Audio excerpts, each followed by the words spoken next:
Well, The Yard, a culinary-focused development in Fishers, has announced its first two tenants. And here to talk about this big step in a major development, Fishers Mayor Scott Fadness. Thanks for joining us. Absolutely. In Studio I. So go ahead, make the announcement. Who are the first two tenants going to be? Well, they're spinoffs of St. Elmo. I mean, it's going to be the Burger Study, which is their high-end hamburger joint, which is great. And then if you've ever been to the 1933 bar upstairs above St. Elmo, it's one of the coolest places in Indianapolis, and they're going to bring that lounge concept to the Yard. And so right out of the gates, I think we've hit one of the most iconic culinary experiences in Indianapolis is now going to be a part of this development.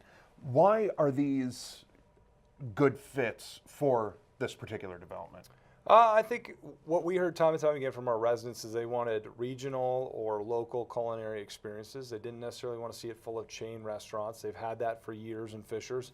And I don't think anyone can argue that St. Elmo isn't a regional icon in the culinary experience. So I think we hit the sweet spot with residents. And again, this is just the first of what we hope to see several announcements around the Yard in the coming days and months. And we really think it'll be an epicenter for that kind of culinary experience that our residents have told us time and time again they were very excited and eager to have.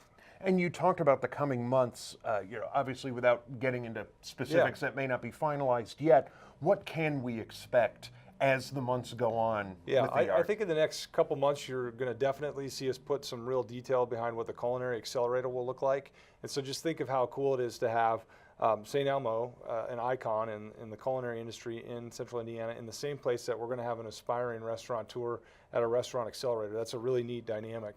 We'll have those details, and then I think we'll also have some additional announcements of people in the restaurant industry that we'll be announcing in this place here in the next 30 to 60 days.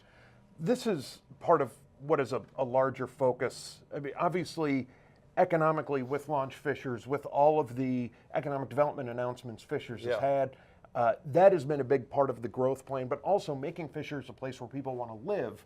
And you talk about IKEA, Topgolf.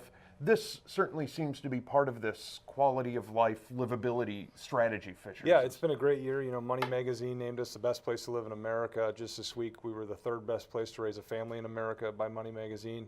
And what's really neat about this development is what's right behind it, which is a huge corporate office development where you have Knowledge Services building their new corporate headquarters. CEDIA just broke ground on their headquarters.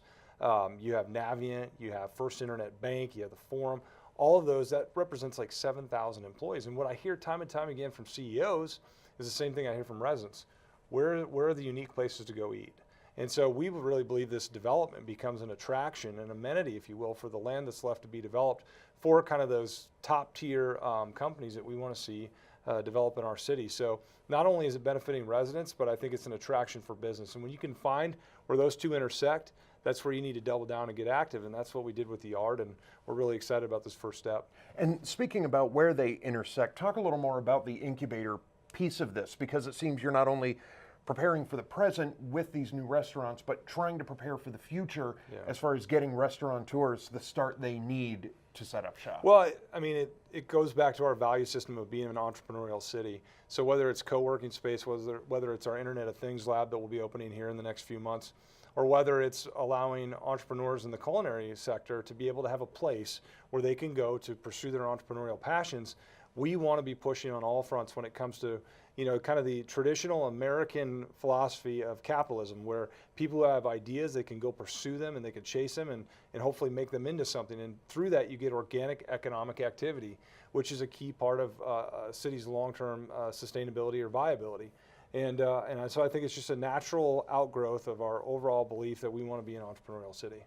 And finally, just talk about the timeline of these two restaurants that are coming in. When can people expect to start see them up and running? Well, I mean, they've cleared the site. The fences are up. I think they'll break ground. Tops Turf will break ground in the spring, and then hopefully, I would think in some point early in 19 or mid 19, you would start to see businesses opening.